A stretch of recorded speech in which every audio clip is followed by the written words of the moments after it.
जगण्यासाठी सुंदर विचार। जगात दोनच ज्योतिषी खरे आहे, मनातले ओळखणारी आई आणि भविष्य घडवणारे वडील। भावना कळायला मन लागते, वेदना कळायला जाणीव लागते, देव कळायला श्रद्धा लागते आणि माणूस कळायला फक्त माणुसकी लागते।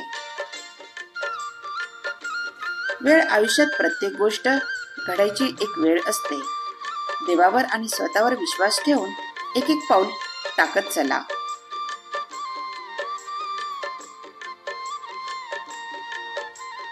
आयुष्यात प्रत्येक ठिकाणी पैसा कामी येत नाही, माणसाचा आधारही अनेक ठिकाणी खूप महत्वाचा असतो।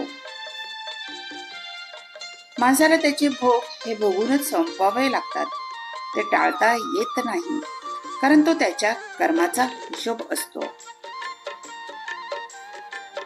जगणे कोणाचे सोपे नसते, आपलं सोडून बाकी सर्वांचं चांगलं आहे असे फक्त आपल्यालाच वाटत असतं।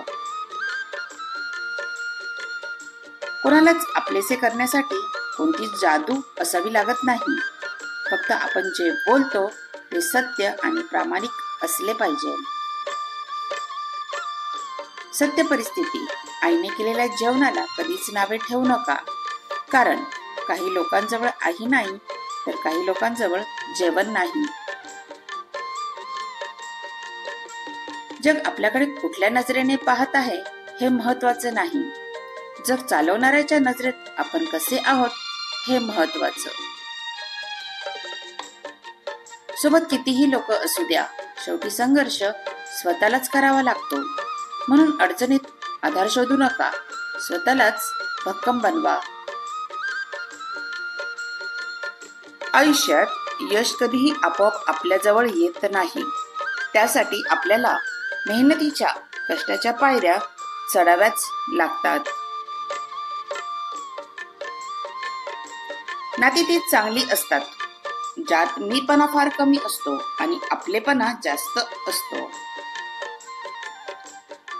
प्रत्येकाचा एक ठराविक काळ असतो, त्यानंतर ना वेळ असते ना किंमत। सावली देणारे कधीच परत फेडीची अपेक्षा करत नाही, मग ते वृक्ष असो किंवा आई वडील। गरीब परिस्थितीत रिकामा खिसा आणि अपयश, आयुष्यात या तीन गोष्टी खूप काही शिकवतात माणसाला। गुरुकृपा झाली की जीवनातील कितीही अशक्य कोंडी असली तरी ते अलगदपणे सुटतात। माणसाला दोनच गोष्टी हुशार बनवतात, आलेला अनुभव आणि भेटलेली माणसे। जगाला काय आवडते ते करू नका, तुम्हाला जे आवडते ते करा। आत्मविश्वास अशी शक्ती आहे जी तुम्हाला पायथ्यावरून शिखरावर पोहोचविते। माणसाची संपत्ती म्हणजे पैसा किंवा प्रॉपर्टी नाही, तर त्याची खरी संपत्ती त्याचे हसरे कुटुंब आणि समाधानी मन आहे।